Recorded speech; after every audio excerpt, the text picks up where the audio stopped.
धीरे धीरे दुर्बल होउछि अवपात और राज्य में कमुछि वर्षार परिमाण लगातार धरी किछि दिन राज्य में वर्षा हवा परे एबे जो रहिथिला अवपात ताहा केंद्र और भारत आड़ को जाउछि जहा फल के ओडिशा रे एबे वर्षार परिमाण कमिछि तेबे आगामी दिन कौन रहिबो पाणीपागर जो अपडेट ए तमाम आलोचना करिया पई आम सहित सोआ सीईसी निर्देशक तथा विशिष्ट पाणीपाग विज्ञानी शरद साहू अच्छा सर बर्तमान देखा जो अवपात रही है क्रमशः धीरे धीरे दुर्बल हो सेंट्रल इंडिया आड़ को जाऊँगी तार यार कौन सार प्रभाव रही सेंट्रल इंडिया जाऊँगी वर्षार परिमाण सेंट्रल इंडिया बढ़ किंतु आमर जो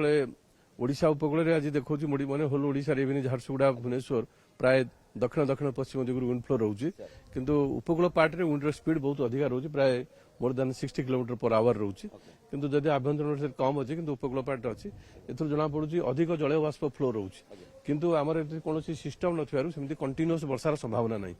किंतु जदि स्लाइट सनसाइन होउची से फेवर करें आफ्टरनून माने इवनिंग आवर्स बा अर्ली मॉर्निंग आवर्स क्या भाँ कौटी स्पेल वाइज वर्षा हो पारे किंतु जमी लगातार थिला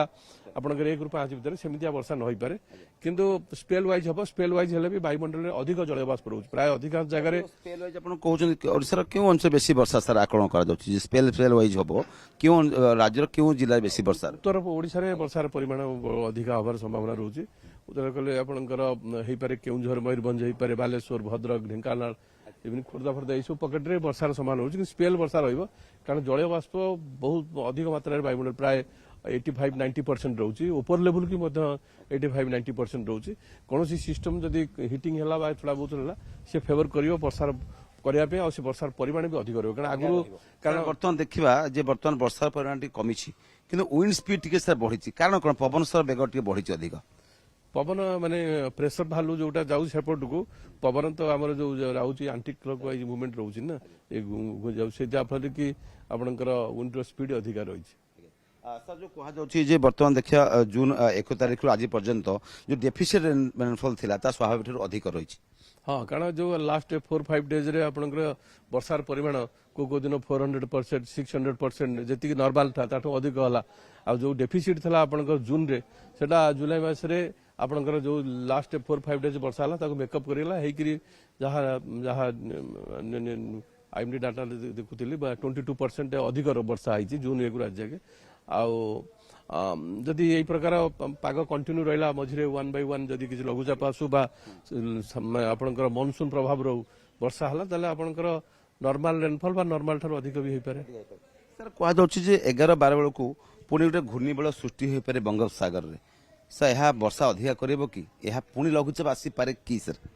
नहीं जना पड़ू 11-12 बेलू गोटे घूर्णिबल जोटा कि स्थल भाग देखा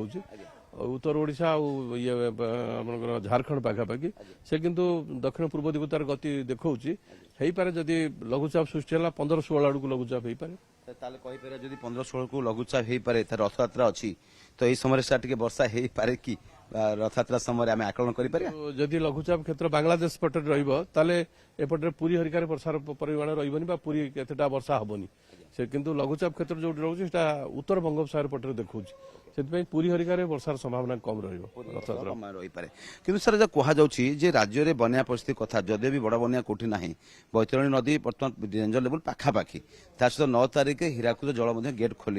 सर उपरमुंडे वर्षा रही अच्छी ना केमती देखुं 9 तारिख जो जल हीराकुद गेट खोल ताले जो बेसिन जो रही हीराकुद जो महानदी जो बेसिन एरिया रही जोड़ा तल स्तर रही से वर्षा किसी संभावना कर 11 तारिख भितर पूर्व भारत में माने ओडिशा झारखंड छत्तीसगढ़ एत वर्षा नहीं जहाँ वर्षा हम 11 तारिख राति ठूँ वर्षार संभावना रही छत्तीसगढ़ भी हो पारे किंतु 11 तारिख पर्यंत किसी ना आउ जो आप कहते पानी छाड़ुन जो पानी रही बर्तमान हेवी रेनफॉल है पानी रिलीज हो जापे